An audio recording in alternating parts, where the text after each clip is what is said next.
And I know you've mentioned in your director's statement that you've kind of long been an admirer of him. So how long had the film been in the works? How long had this been kind of a film that you'd wanted to make before getting started?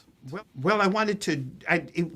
When I really got to know more and more about him, I knew I wanted to work on something, but I didn't know what it was. And then, just as I was finishing Ma Rainey's Black Bottom, which Colman was also in, Bruce Cohen called me up and wanted to know if I'd be interested in getting involved in writing and directing, and I was still involved with finishing Ma Rainey, so I didn't have a brain available to do the writing.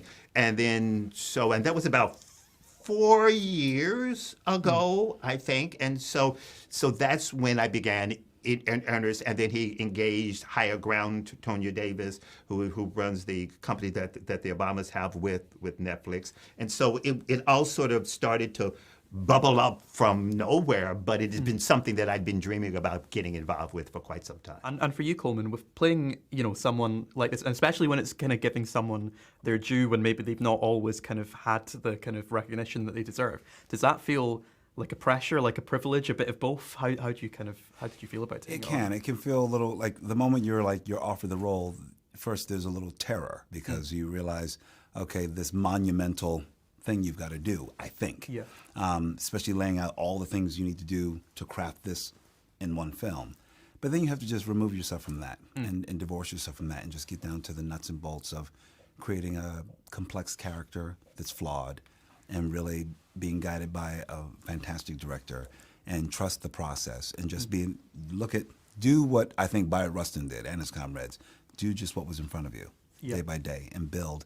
So you don't have that pressure anymore. You're just like, I'm just trying to basically find this moment, this kernel of truth and this honesty and be guided. And hopefully leave room for that thing that we all hope for, I think, in this work, is leaving some room for the divine to reside. That thing that hopefully the spirit of somebody comes in and helps guide this, and you get out of the way and be in service to it. Yeah. I mean, when I was doing Angels in America, I was going, okay, and I did it on Broadway, and I was like, this is a 7-hour play. How the hell do you do a 7-hour play? And I went, one scene at a time, that's George. Yeah. And so that's what you do. And it's like my fundamental pat answer is, people don't pay me to be overwhelmed. They pay me to do my job. So you don't get to luxuriate in doubt or fear or confusion or overwhelm. You just got to do your job and do it as smartly and as inspired and as passionately as you possibly can.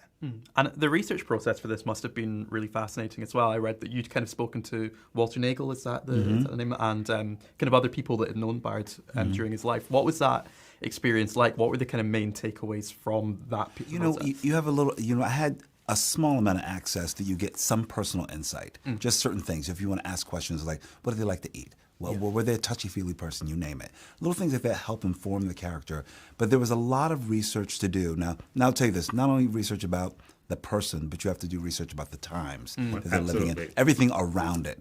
There's an extraordinary museum that this man actually curated in Atlanta, which is a great resource for the Civil Rights Museum, that you can find your way around all of it and again contextualize all of it. So even like things that were on the radio, all that. So so you contextualize all that, so you can really create a full person and a full experience, and how a person moves through space because of all of it, how they walk, how they talk. All that research goes into it, and then those other kernels that you get from the personal, just are like, chef's kiss. And also, there's really interesting what I call hiding in plain sight. It was also interesting just to deal with the fact Little Richard, gay, various artists that James Baldwin. Starting to write, gay, and just figuring out, reading the temperature of where the culture was, so that you can gauge, Johnny Mathis, gay, but it was in the 70s or the 80s before he came out. So when you take all of that into account, and you realize that in the late 50s, early 60s, Bayard was walking the streets of New York as a black gay man, unapologetic, and being who he was with force and command and confidence.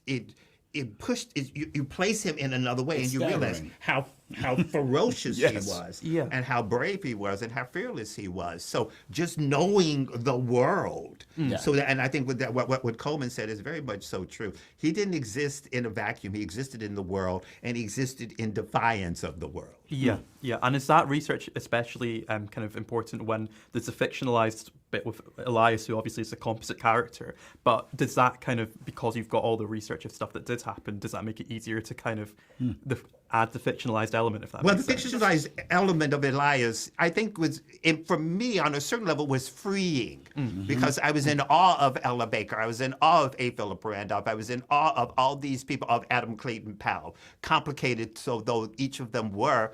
And so to have a character that was invented gave a certain kind of freedom to my brain, but also was very important because he grounds, once again, and those other characters, he grounds the liberation that Bayard feels because Elias is not liberated. Elias is doing exactly what he should do. If you want to become a preacher, if you want to become successful, if you want to become the next Martin Luther King, you find that wife, you find that church, you speak out about injustice and pretend that you don't like boys or men. Let me say be men, not boys. So that's not confusing whatsoever. Right. But and he becomes I think a really, really interesting and wonderful contrast to Bayard. So you understand the bravery that Bayard had. I wanted to quickly ask as well, your performance is kind of so amazing in this film, and I know there's been kind of talk, could there be awards chatter? Is that something you kind of pay attention to? Or do you just kind of have your performance and then wait and kind of, yeah. So. I'd be lying if I say I don't pay attention to, because it's out there in the world. But the thing is that I must be attached to is the fact that, what we did and what we created. And if there's noise chatter around it, I think it's wonderful because I feel like that amplifies Bayard Rustin. Yeah. That always goes back to what we created and what truths there are and how it's connecting with people. So if it amplifies me, it amplifies George, it amplifies the film, it amplifies history, and hopefully there'll be more stories like this. More stories will get greenlit like this. I think all of that helps. So I say bring it on. Yeah.